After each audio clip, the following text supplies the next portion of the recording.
All right, this is a nasty one because we're dividing by 2x plus 1. So what else is nasty about it is there is actually a missing term. So we need a placeholder in there as well. So I'm just going to rewrite this as 4x to the fourth minus 3x cubed plus 5x squared. But then I need to put in a 0x minus 12, all divided by 2x plus 1. So what I'm going to do is I'm going to do this by long division first, and then I'm going to do it again by synthetic. And just so we can see how to actually divide something with synthetic division when the binomial factor or binomial divisor has a coefficient attached to the x. So first thing I'm going to look at, what times 2x would be 4x to the fourth? Oh, 2x cubed. So I'm going to put 2x cubed up top, and that was not too bad. When I multiplied 2x plus 1, it's nice, subtract going down. But now we run into a problem in that we get an odd number, negative 5x cubed. I'm going to bring the 5x squared down, but now what times 2x is negative 5x cubed? So I'm just going to divide those. I'm going to try and keep this as a fraction. So this is just negative 5 over 2x squared. That goes up top. Negative 5 over 2x squared times 2x is negative 5x cubed. Negative 5 over 2x squared times 1 is negative 5 over 2x squared. Subtract going down. The first terms, of course, are going to cancel, and then the minus the negative becomes a positive. 5x squared plus 5 over 2x squared. Well, 5x squared is 10 over 2x squared, plus 5 over 2x squared is the 15 over 2x squared. Bring down the 0x, and now I got to figure out, well, what times 2x is 15 over 2x squared? So I'm going to divide 15 over 2x squared by 2x. Anytime you divide a fraction by a whole number, you just multiply the denominator by that whole number. So 15 over 2 divided by 2 is 15 over 4. X squared divided by x is x. So it's 15 over 4x. I'll write that up on top. I know what is going to happen when I multiply it by 2 because it always lines up the same on the left. So it's just 15 over 4x times 1 that I got to worry about, and that's 15 over 4x. So it's 0x minus 15 over 4x is negative 15 over 4x. Bring down the 12. Now, what times 2x is negative 15 over 4x? Again, I just multiply the 4 by 2, and I get 15 over 8.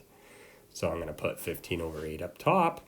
15 over 8 times 2 is 15 over 4x. Uh-oh, I noticed that I made a mistake because it's got to be a negative 15 over 4x. So that needs to be a negative. So fix that, and negative 15 over 8 times 1 is negative 15 over 8.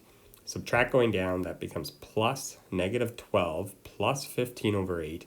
I actually went to the calculator, but you can go 12 times 8 is 96.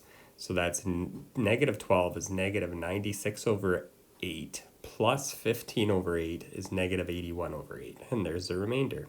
So we got the remainder, we got the quotient. It's really nasty. As soon as there's fractions, if you want to use decimals, that's fine.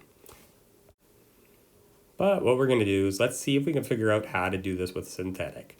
So first thing with synthetic is it's always the opposite of the 1, but because there's a 2 attached to the x, we actually got to divide by it. So on the left, I'm going to put negative a half, and then all my coefficients up on the top line.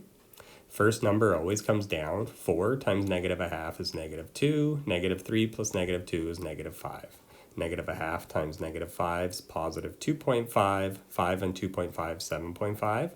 Negative a half of 7.5 is negative 3.75. Add that to 0. Negative 3.75 times negative a half.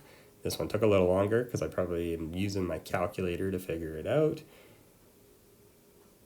And it equals 1.875. Negative 12 plus 1.875 is going to be negative 10.125.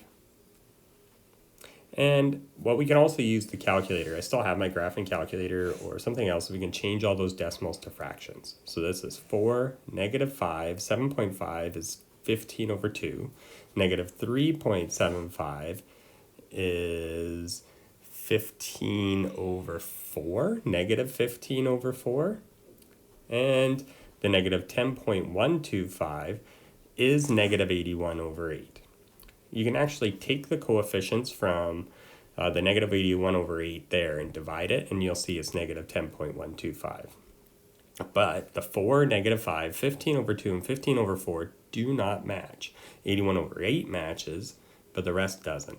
So what I notice is if I divide all of these by 2, and that's really what the purpose of this example is to see, that if you want to use synthetic, when the divisor has a leading coefficient, you're going to divide whatever the second term is, right? The 1 by 2, so that it's a -1/2 on the left. Then it's the same thing, that you got to divide all the quotient that you get with synthetic by that 2 as well. The remainder always stays the same. So my answer here is actually off because I never paid attention to the -3.75 isn't positive 15 over 4, so it should have been a negative there. But otherwise, the main point again is that idea of dividing by 2. Very nasty though.